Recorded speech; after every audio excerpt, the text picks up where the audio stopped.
សួស្តីចាថ្ងៃនេះខ្ញុំចង់បង្ហាញពីពូលភ្ញៀវក៏តែងសួរថាបងពូបងឯងប្រហែលសូឡាហើយនឹងពូនេះគ្រាប់ប្រហែលគ្រាប់អីថ្មក្នុងអីចឹងណាបងប្អូនអើយលក់ឡើងខ្ជិលហើយមិនដឹងទៅប្រាប់ថាថ្មខាងក្នុងប្រហែលអីប្រហែលនេះបើដឹងថានេះគុណភាពណាសេរី2026ប៉ុន្តែខ្ញុំសូមបញ្ជាក់300វ៉ាត់ស្មើនឹងគុណភាពសេរី JD ចាស់200វ៉ាត់ណាខ្ញុំបញ្ជាក់ឲ្យហើយតែបានយកតួភ្លឺដូចគ្នាណាអូខេហើយទៀតតោនៅផ្ទះសូឡាក៏តែងសួរថាបងសូឡាបងទំហំប្រហែលគុណប្រហែល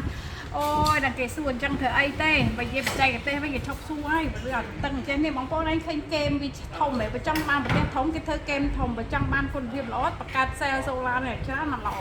ប៉ុន្តែឥឡូវយើងបកមើលខាងក្រោយវិញខាងក្រោយនេះយើងឃើញបាត់សូឡានេះ48បាត់6វ៉ុល8អាំពែណាអាហ្នឹងគេហៅថាសូឡាគេត្រូវជាមួយនឹងពូល300វ៉ាត់ហើយចាអញ្ចឹងខ្ញុំអត់វឹសទេតឹងបដ ாய் រឿងតូចតាចពេកសម្រាប់កន្លែងនេះតើតើមួយពូល blue carbon នេះ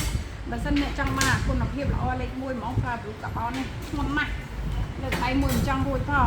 blue carbon នេះគឺសុទ្ធ 100% ប្រទេសសូឡានេះធំចង់200វ៉ាត់ណាបងប្អូនអញ្ចឹងអ្នកដែលសំណុំបានខ្ញុំឲ្យប្រើអ្នកមិនសំណុំដូចថាយកទៅ view អី